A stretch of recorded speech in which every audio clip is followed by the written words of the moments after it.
Vasu direct பண்ணி சிவாஜி ப்ரொடக்ஷன்ஸில் ரஜினிகாந்த், பிரபு, ஜோதிகா உள்ளிட்ட பலர் நடித்து அப்போவே 100 கோடிக்கு மேலே வசூல் செஞ்ச சந்திரமுகி திரைப்படத்தை தான் இன்னைக்கு ஹாஸ்டஸ் பண்ண போகிறோம். இது விமன் இன் சினிமா. நான் உங்கள் பாரதி.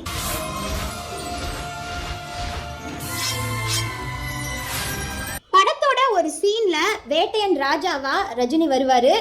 டக்குன்னு ஜோதிகாவை போய் ஒரு அறை விட்டுட்டு அவளை பெட்ரோல் ஊற்றி கொளுத்தி எரிச்சிருவார்.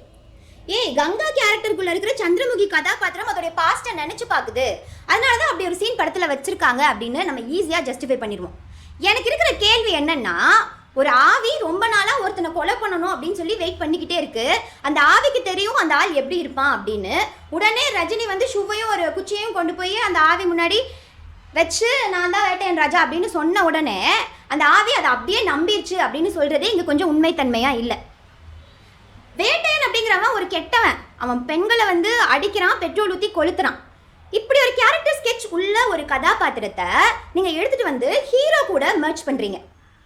அப்போது இது மூலயமா மறைமுகமாக ஹீரோயிசம் அப்படிங்கிறது ப்ரொமோட் ஆகுது. நீங்கள் வேட்டையன் கதாபாத்திரத்தை ஃப்ளாஷ்பேக்குக்கு போகும்போது ஒரு கார்ட்டூனில் கூட சொல்லிட்டு போயிருந்துருக்கலாம். அந்த இடத்துல ஹீரோவை கொண்டு வந்து வச்சு அங்கேயும் ஹீரோ பொண்களை அடிக்கிற மாதிரியான காட்சிகள் இந்த படத்தில் இருக்கிறதுனால ஹராஸ்மெண்ட்டுக்கு நம்ம தரக்கூடிய பாயிண்ட் 0. அந்த அரண்மனையில வேலை செய்யற வேலைக்காரி அப்படிங்கிற ஒரு கதாபாத்திரம். உடனே வடிவேல்ல அந்த வேலைக்காரியை பார்த்து சொல்றாரு, ஐ வேலைக்காரி எங்கேயுமே சிக்க மாட்டேங்கிறாளே இவ அப்படிங்கிற மாதிரி சொல்லிட்டு என்ன கட்ட அப்படிங்கிற ஒரு டயலாக். இங்க பெண்களுடைய உடம்ப ஒரு கவர்ச்சி பொருளாகவும் காட்சி பொருளாகவும் அவங்கள காட்டி விதவிதமான ஆங்கிள்ஸ்ல விதவிதமான ஷார்ட்ஸ்ல அவங்களுடைய உடம்ப காட்டுறது மட்டும் அப்ஜெக்டிஃபிகேஷன் கிடையாது. ஒரு படத்துல ஒரு கதாபாத்திரம் பேசுற வேர்ட்ஸ் கூட சில சமயங்கள்ல அப்ஜெக்டிஃபிகேஷனா இருக்கு. அது எப்படி ஒரு பொண்ணுடைய உடம்பு போய் ஒரு கட்டை கூட நீங்க கம்பேர் பண்ணுவீங்க? விளிம்புநிலை மக்கள் அப்படின்னாலே உங்களுக்கு ஏன் அப்படியெல்லாம் பண்ணணும், அப்படியெல்லாம் தப்பா அவங்கள வந்து யூஸ் பண்ணணும் அப்படின்னு தோணுது. சினிமாவில் விளிம்புநிலை மக்களை இந்த மாதிரியே காட்டுறாங்க. ஸோ அப்ஜெக்டிஃபிகேஷனுக்கு நம்ம தரக்கூடிய பாயிண்ட் 0. இவங்க கங்கா என் மனைவி. நிற வேறுபாடு இந்த படத்தில் காட்டியிருக்காங்களான்னு பார்த்தீங்கன்னா, படத்தில் சின்ன பொண்ணு அக்கா ஒரு பாட்டு வந்து பாடியிருக்காங்க, ஹோ ஹோ அண்ணனோட பாட்டு அப்படின்னு. அவங்க மட்டும்தான் இந்த படத்தில் கருப்பான பெண்மணி. அவங்களுக்கும் படத்தில் பெருசாக இம்பார்ட்டன்ஸ் இல்லை. ஸ்டார்டிங்கில் ஒரு பாட்டோடைய ஸ்டார்டிங்கில் மட்டும் வந்துட்டு போகிற மாதிரி தான் இருக்குது. அண்ட் கங்கா கதாபாத்திரம், துர்கா கதாபாத்திரம், அங்கே இருக்கக்கூடிய பெண்களுடைய கதாபாத்திரம் எல்லாருமே ஒயிட் ஸ்கின் டோன் தான். ஸோ வெள்ளை தான் அழகு அப்படிங்கிறத மறுபடியும் இந்த படம் வந்து ப்ரொமோட் பண்ணியிருக்கு.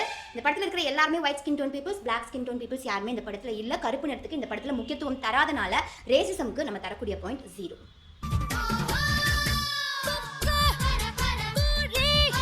படத்தில் ஹீரோ இருந்தார், ஹீரோ ஏதோ ஒரு பெரிய விஷயம் பண்ணிட்டாருன்னா அங்கே இருக்கிற பெண்கள் எல்லாமே ஹீரோவையே பார்த்துட்டு வா பியூட்டிஃபுல் அப்படிங்கிற மாதிரி சொல்லிக்கிட்டு இருக்கிறதே ஒரு ரொம்ப பெரிய ஸ்டீரியோ டைப்பு. அதை இந்த படத்தில் ஃபாலோ பண்ணியிருக்காங்க. அத்தியந்தம் திண்ணியம் பாட்டுக்கு அப்புறமா ஹீரோ வந்து செம்மையாக பாடிட்டாருப்பா அப்படின்னு சொன்னோன்னா அங்கே ஹீரோவை சுற்றி பெண்கள்லாம் நின்று பார்த்துக்கிட்டே இருக்கிறாங்க. உடனே அங்கே இருக்கிற ஆண்கள்லாம் எப்பா எப்பா அப்படின்னு துரத்தி விடுறாங்க. இது ஒரு ரொம்ப பெரிய ஸ்டீரியோ டைப் தான். அடுத்ததான் நிறைய படங்களில் நம்ம பார்த்தோம்னா வீட்டில் வேலை செய்கிற வேலைக்காரியா அப்போ இந்த பொண்ணு தப்பான கண்ணோட்டத்தில் பாரு, இது ஒரு பெரிய ஸ்டீரியோ டைப்பு. இதைய படங்களில் ப்ரமோட் பண்ணி என்ன ஆகுதுன்னா, இங்கே நிஜ வாழ்க்கையில் ஒரு வீட்டுக்கு வேலை செய்ய போகக்கூடிய பெண்களை தப்பான கண்ணோட்டத்தில் தான் நிறைய ஆண்கள் பார்க்குறாங்க. இங்க ஒரு பிரச்சனை இருக்கு. இங்க சினிமா சமூகத்தோடைய கண்ணாடியா பிரதிபலிக்கும் போது சினிமால வரக்கூடிய இந்த மாதிரியான காட்சிகள் நிஜ வாழ்க்கையிலையும் பெண்களுக்கு பாதிப்பை ஏற்படுத்துது. இதனால ஒரு வீட்டில் வேலை செய்யக்கூடிய பெண்கள் அவங்களுடைய முதலாளிகள்னால எவ்வளோ பாதிக்கப்படுறாங்க அப்படின்னு உங்களுக்கு தெரியுங்களா? ஸோ ஸ்டீரியோ டைப்ஸுக்கு நம்ம தரக்கூடிய பாயிண்ட் 0.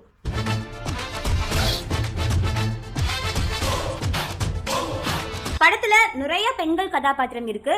எல்லா பெண்கள் கதாபாத்திரத்துக்கும் கதைக்கு ஏற்ற மாதிரியான ஸ்பேஸும் இம்பார்ட்டன்ஸும் இந்த படத்துல இருக்கிறதுனால ஸ்பேஸுக்கு நம்ம தரக்கூடிய பாயிண்ட் 1. ஓவரால் சந்திரமுகி மூவிக்கான ரேட்டிங் 5க்கு 1 பாயிண்ட். ஒரு சமூக பார்வை உரையாடலாகுது, உரையாடல் நடைமுறையா மாறுது, நடைமுறை பழக்கமாகுது, அந்த பழக்கம் வழக்கமாகுது, அந்த வழக்கம் தாங்க கலாச்சாரமா உருவெடுக்குது. ஸோ சினிமாவில் நடக்கக்கூடிய இந்த மாற்றம் நிஜ வாழ்க்கையிலையும் மாற்றத்தை ஏற்படுத்தும். அந்த மாற்றத்துக்கு நீங்க எல்லாரும் சப்போர்ட் பண்ணுவீங்க அப்படிங்கிற நம்பிக்கையில உங்களிடமிருந்து விடைபெறும் நான் பாரதி.